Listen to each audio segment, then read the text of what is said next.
So a small company, Airbnb, turned this spare bedroom into the world's largest hotel network and a $2 billion company.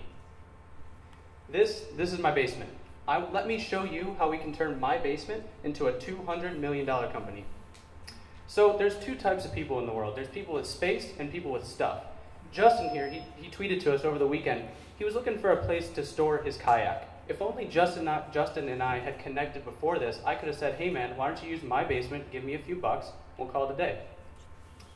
So Justin is a renter. He's a hobbyist, he's a college student. He has a desire for convenience and flexibility. On the other hand, I'm a space lord.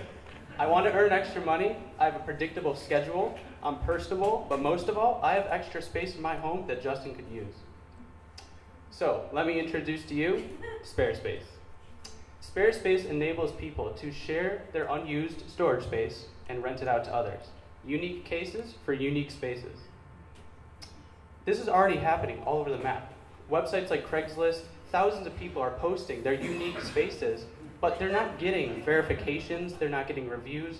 There's no way to monitor this process and really get to that trust factor that I want to have with Justin. All right, so I'm excited to show you guys our fully functional HTML5 web demonstration. So, Squarespace.co, 2 buttons. I have stuff, I have space, the 2 people. So let's go ahead and click on I have stuff. Okay, so now we're going to basically describe our stuff. In Justin's case, he had a kayak. So we're going to determine the location, the time, and we can even upload a picture just for verification in the future of, what my kayak looked like. So now we're at the listing page. Basically, we can scroll through and choose the best space that I think my kayak is gonna fit in. The dry basement for rent looks big enough. Let's go ahead and click on that one. Yeah, my kayak's gonna fit in that. So, you know what? That guy looks pretty trustworthy. I'm gonna book this space right now. So, simple TOS, blah, blah, blah, blah, blah. Let's just go to the bottom here. Oh, wait, what is this? It says, yes, please, I want the insurance. Justin cares about his kayak. We are telling Justin that we have his back in case anything were to happen.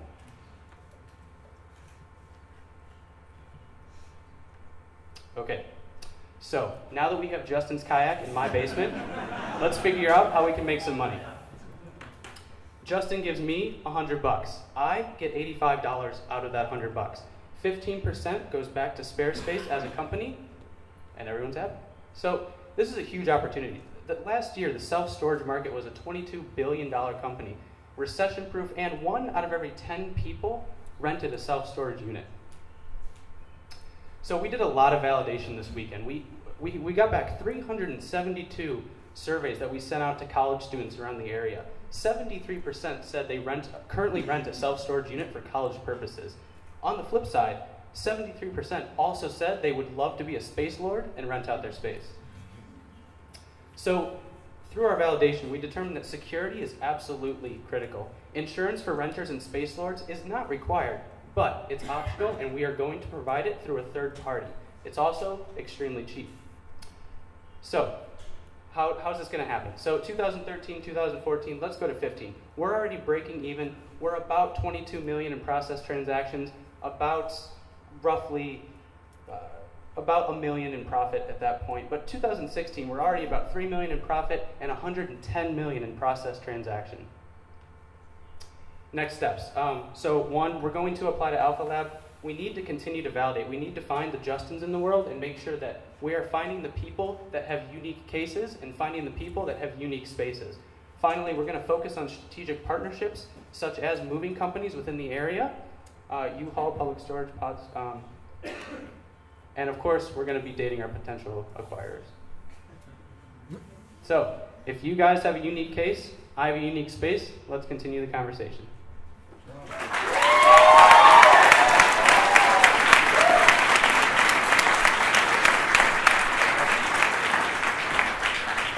So, have you thought about you'll rent to anyone and for anything? Well, we want to create a personal connection. So I certainly have the opportunity to screen what Justin wants to store in my house. If he comes to my house and he has a gun instead of a kayak, I totally have the right to say, sorry, Justin, I signed up for your kayak, not this gun. So, yeah, but you might not see it. correct. So there's... So I think we'll have options where you can say, I want to store things stored in clear plastic bags where I can see them. So those are things you actually put up on your profile when you sign up for something. And then if these criteria are met, only then the contract is out. So you can specify that as a renter or a space cost. What about your insurance costs? Have you thought about calculating your own insurance costs in this process?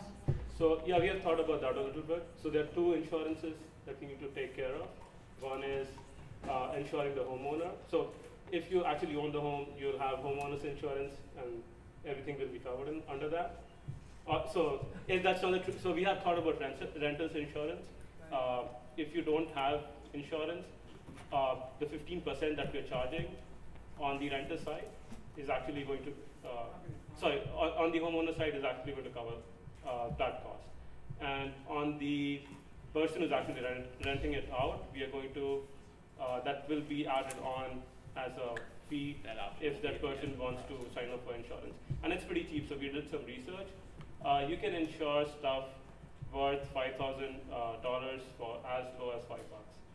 So, what's the strategy to grow? You need to acquire both people that want to rent space as well as. So I think our strategy to grow for people who want to rent this space is finding out how do they actually search for these spaces. And one of these things is most of these people actually start the search online.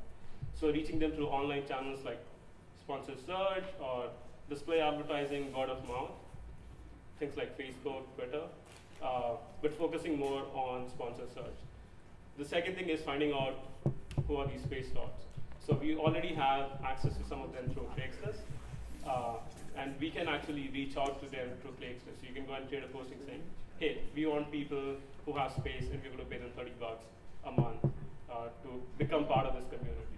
So those are sort of things we have planned, but even doing word of mouth at that end and reaching out to them, I think that's a very viable thing to do.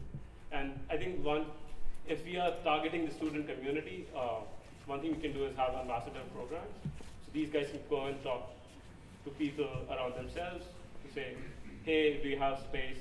We have a bunch of students who want to rent out the space for the next couple of months. Let's do this. I have kind of a two-part question.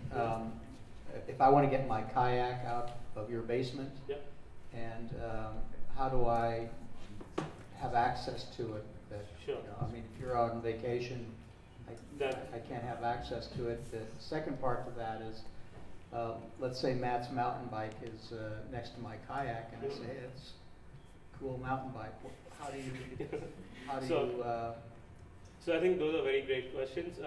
I think for the first thing, when you sign up for the service, you will see whether this person is, so what are the terms of the service? Is this person available on weeknights? Is he available only on weekends? Is he available during these months? So typically, if you're going on vacation, you would specify that on your profile. But even more than that, I think this is a community that we're building. So if you look at Airbnb, if there's some issues, these people talk to each other all the time.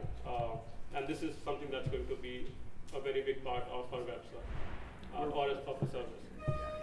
Yeah, just to add on, we're really striving on finding those unique people and matching them together and really creating personal relationships out of this. And the second question was, so let's say there are two, so you can say, first of all, if you don't want your stuff to be co-located with someone else, you're willing to do it for a higher price. And that's something between you and the space lot. But if you have multiple spaces, then everything is tagged, we have an inventory of everything that's stored in someone's house. So this guy can go and check if this kayak belongs to Justin or not, or this mountain bike belongs to Justin or not, when he's actually retrieving it. Did you do any market validation with the self-storage businesses to see if they'd be interested in managing excess inventory?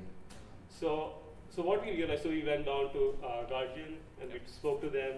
I talked to a couple of friends at U-Haul. So if you look at the self-storage market, they are really good at what they do. So if you want to store an apartment worth of stuff, that's the best place to go and do it. If you still want to store it in someone's basement, our website will allow you to do that, but that's not the most cost-effective way to do that. So we did some validation with them. I think they have enough. They have enough space, and they don't really need our help. People who might need our help are small mom-and-pop stores.